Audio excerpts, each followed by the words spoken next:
Alright, we finally made it to part 4 of how to play Super Dungeon Explorer's arcade mode. So, we've learned how to set up, we've learned how to activate heroes, and we've learned how to activate the monsters during their turn and how they activate in the manner of which they do so. So what happens next? Well, you basically know the rules to properly play the game, but there are special circumstances that are worth taking note of. The first one being is how to activate heroes during the second turn. So the way that we do that is first we look at the heroes who have activated. That's why I put the little gem icon on them so that I can remember which ones have activated. So the first thing we'll do is we'll pick from the heroes who have not activated in the previous turn. In this case, that's only the Fey Alchemist. So we would activate her, remove these from the prior two heroes, perform her turn as normal, move her, perform her actions, etc, etc. And then once it's time to pick a second hero, we pick from the remaining heroes. So now we can pick either the Question Knight or Princess Emerald. And then activate her and proceed as normal. And then you power up, and then it's the console's turn, and then you power up again, and now it's back to the hero's turn. And we pick from the hero who didn't activate. That's the Question Knight. And go forth as normal. So, in the example, let's say that we have 4 heroes here. Alright? Here we have Kunoichi Candy. Alright. So, first we'll pick from a hero who didn't activate. In this case, Fey Alchemist and Kunoichi Candy. Okay.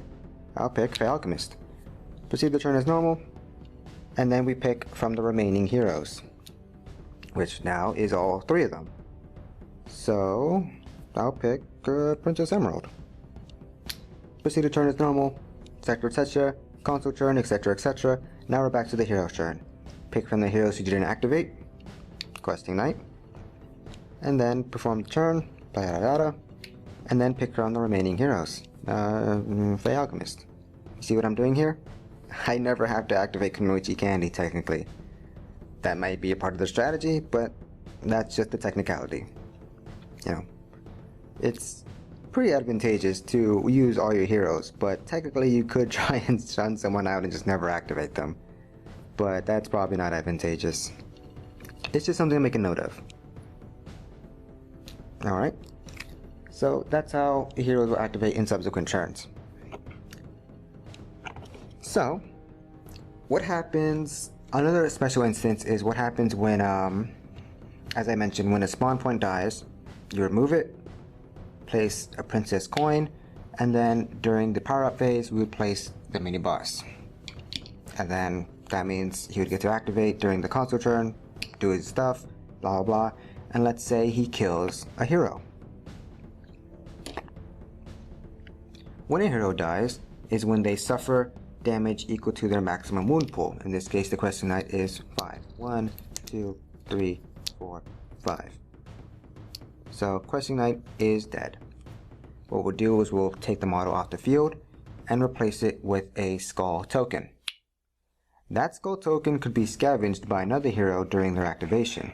When you scavenge a skull, you loot the corpse of your fallen comrade, and you'll take all their equipment cards and place them into the backpack. So during subsequent power-up phases, or during the next power-up phase, you're allowed to then take that equipment and equip it to anyone else, as you normally would during the power-up phase. So Princess Emerald just got herself a shiny new dwarven horn. That might have some blood on it. Don't worry about it. Or, there's something else you can do once a hero has fallen. You can try and revive them. So if you happen to revive them, the way that you do so is first, you would need to have picked up a princess coin. So again, to pick it up, you simply have to walk adjacent to it and pick it up with the scavenge support action, which is no action points, but it would actually cause a wrath token because it's a support action. Alright, so you'd pick it up, you'd place it into the backpack, and then during the next hero's upkeep phase, you could choose to spend it. Now I didn't talk about upkeep during the hero activation. because it's something that doesn't come into play too often, but I will mention it right now. So when a hero activates, there is a quick phase before any sort of actions actually happen called upkeep. And this is when effects like poison or fire or potion effects or other special effects would then wear off or activate. This is also when you get to decide to spend a princess token that is in your backpack. So during the upkeep phase, you can say, okay, I'm going to spend the princess coin here and resurrect our fallen comrade. So what we do is we take the coin, remove it from the backpack, heal our hero of all their wounds and status effects and wrath tokens, and then place the hero adjacent to the start token. And because their body was not looted, we would remove the skull, and that hero would get to keep all their equipment cards. There you go. That's a nice way to bring them back and not loot their corpse. And then the hero would get to do their turn as normal, and then after they finished, then the hero who had just been revived would get to activate, if you wanted to. So that's how that works. And again, if the mini-boss dies, they will drop a key, which a hero would be allowed to pick up, and they could use it on certain effects. There are certain cards that let you use keys to perform special abilities, or you could spend that key and open a treasure chest to get 2 treasure cards from the deck. So, when you're interacting with the treasure chest, alright, and let's say either Quest Knight somehow manages to pick the lock, smash it open, or use a key on it, you would draw cards, right? If one of those cards is a Boo Booty, here's what happens. So let's say, for example, Quest Knight is picking the lock and he somehow successfully manages to do so. We would draw a card, we would draw 2 cards. And let's say the second card was a Boo Booty. Well, that's unfortunate because this first card gets discarded entirely without its effect of getting the heroes a free heart effect. And instead, we would resolve this Boo Booty. So it says to replace the open treasure chest with the Boo Booty monster and resolve the game as normal. So we would replace the chest with the monster and the appropriate Boo Booty, which in this case is Bouncing Booty. So we'll get the card here and place it where we can easily reference it and then proceed the turn as normal. And Boo Booties are quite the menacing foe. 3 strength, 2 armor. Ugh, that's a mess to deal with. We wanted treasure and now we just got a monster. Great. And now we have to deal with it. But if you successfully manage to kill a Boo Booty, during the power up phase you would get a treasure card. Now if by some crazy happenstance of bad luck you draw another Boo Booty monster, its effect don't apply. Boo Booties only activate when you draw them when you're resolving an effect regarding treasure chests. So if you happen to kill a Boo Booty, or if there's for any other reason that you get to draw a treasure card, like when you kill a mini boss, which is something I forgot to mention, when you kill a mini boss you get to draw a treasure card.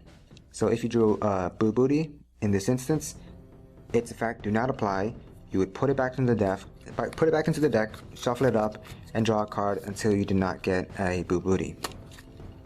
So Boo Booties only apply when they involve treasure chests. Does it make sense? Boo Booties are monster treasure chests. They would not pop out of a monster because that doesn't make sense.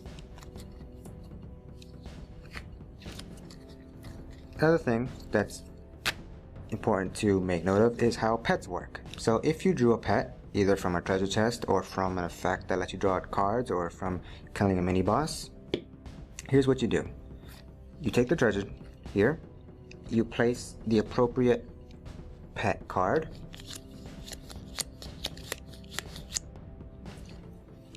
into the backpack and its appropriate model.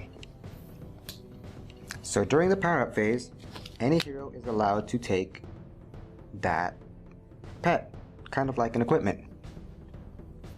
You can only have 1 pet per hero, of course.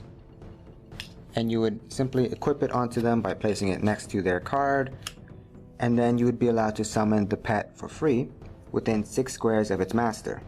In this case, the Fey Alchemist will put the pet here. Why not? Pets activate on the turn of their master. They can either activate before their master or after their master. And they work just like heroes do. They have a movement value, action point value, strength, armor, and even some unique actions. But what's also important to note is that they confer either unique actions or special effects to their master. So in this case, Admiral Fuzzybottom confers Happy Cat to her master. And Happy Cat is a support action that has a range of wave 3 and effect of pull 2. This support action does not require a roll because it doesn't require an attribute. It simply happens. Who's a good kitty? And that's how pet works. If pets ever suffer 1 damage, they have been defeated and will go back to their card next to their master. And in subsequent turns, they can be resummoned by spending 1 action point and then being placed within 2 squares of their master. And that's how pets work. Alright. What other special instances can we talk about? Well, when a hero enters a new tile for the first time, like such, we will stop right there and we will draw the top card from the Explore deck and resolve its effects. Now there are various types of cards here in the Explore deck. I want to make note of 2. Traps and creeps. So a trap has this trap icon here, and it will have a shape. There are 3 different shapes in Super Dungeon Explorer. We have a scatter shape here, there's a line shape, and then there is a big square. And scatter shapes are 1, 2, 3, 4 smaller shapes, smaller squares. So the way that we would resolve a Trap Explorer card is we would take our trap template and place it adjacent to our hero that activated the trap, in this case the Questing Knight. So we could place it here, here, here, here, or whatever, adjacent to the Questing Knight. And once you are adjacent to a trap, its effects activate. So here we have Spiked Floor. It is a scatter trap, so we'll take these 4. When you place them, 1 square has to be adjacent to the hero that activates that sprung the trap, and you would place the remaining squares anywhere on the tile farther away than 4 squares of the initial placement there. 1, 2, 3, 4. 1, 2, 3, 4. 1, 2, 3, 4. However you'd like. Now, monsters do not activate those traps. However, if, say for example, this was here, and let's say for example this is a new turn and the Questing Knight was here. When the Questing Knight walks towards this trap and gets adjacent to it, he would spring it on himself but also onto the enemy here. So that's the only way that monsters can be activated by the trap. That's the only way monsters can be affected by the trap, not activated. It's also important to note that when you're placing these squares, you could actually place them under models. But again, monsters don't activate traps, only heroes do. And you can only activate a trap once per turn. So, in the example where the Questing Knight walks into the tile, springs the trap and activates it on himself, he's still free to proceed his turn as normal after that. So he can move 1, 2 like such, and you would think he would activate the trap again. Well, no. You only activate a trap once per turn, so now he is safe for the time being and can move along adjacent to the trap and not have to spring it again. However, on the next turn, if he walks adjacent to it, he will activate it once more. So once you're adjacent to one of those, its effects will activate. Here we have an offensive action, my foot! It is a strength of 3 stars and it confers slow. So Question Knight would have to make a defensive roll against 3 stars, and if he failed, he would suffer slow and a wound because it is an offensive action. Okay, so how do we deal with this spike trap? Well, remember, there is a supportive action that all heroes can perform called Disarm Trap, which can be done within 2 squares. See, now that's important to remember, because you don't want to try and get hurt by the trap when you're trying to disarm it. So you could be within 2 squares and disarm it and never suffer its effects. But in this example, Question Knight had no choice but to get hit by it, because when you place the trap, you have to place it adjacent to the hero. So Question Knight just possibly suffered damage if you roll against the trap, and failed. To disarm the trap, remember, you roll your dexterity and compare it against the armor value of the trap. And if you are successful, the trap is disarmed and removed from the field. So the next kind of Explorer card I want to make note of is a Creep Spawner. Creep Spawners have this icon on the top and a number. The number is the number of creeps you will spawn. So which creeps you spawn is up to you in any sort of combination you want. Here are 6, and I happen to have 12 creeps in my collection so far. I have 6 rabbit squirrels and 6 Gearys. So I could choose to spawn 6 of them in any combination that I want, and I would place them like such. You would spawn the creeps in the same manner that you'd spawn monsters, within 2 of the spawning point of the tile that they came from. If the spawning point is destroyed, you'd place them 2 squares within the spawn square. So you take your 6, place them down, 1, 2, 3, 4, 5, and 6. And then you'd proceed the turn as normal. There are many different types of Explorer cards here with various types of effects. Some beneficial, some harmful. But they're not too bad. I think they add a lot of variety and a bunch of fun.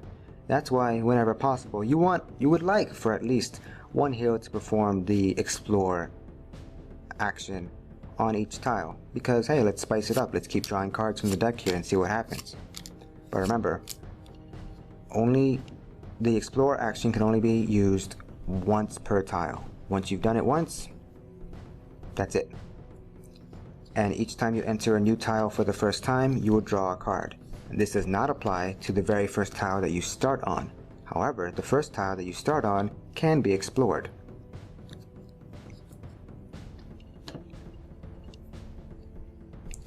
So let's go into a little more detail about this Wrath reference card. This will determine how much Wrath you get and when you get it during the arcade mode, which is very important to know because that'll determine which hero the monsters go after. So let's go to the top. Destroying a monster will give you 1 Wrath token. Using a Heal X ability will give you 1 Wrath token. Successfully using a support action, 1 Wrath token. Drinking a potion, 1 Wrath token. Opening a treasure chest, 2 Wrath tokens. And destroying a mini boss to spawning point, 2 Wrath tokens.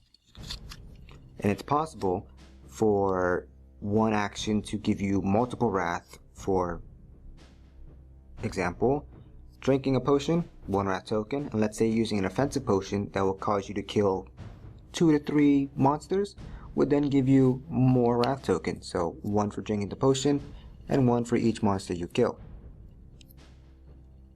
So one action could give you a lot of Wrath token, as we saw Princess Emerald use a support action to open a treasure chest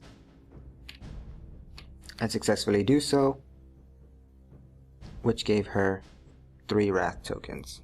Any action that is blue is considered a support action, and opening a treasure chest is a different thing entirely. So if there's ever a point in which heroes have the same amount of Wrath, let's say Questing Knight has 2 and Princess Emerald has 2, who do the monsters go for? Well, they go towards the hero with the most Wrath that is closest. So in this example, it could be either or. but whoever is closest is the one that the heroes are, that's the one that the monsters will go towards.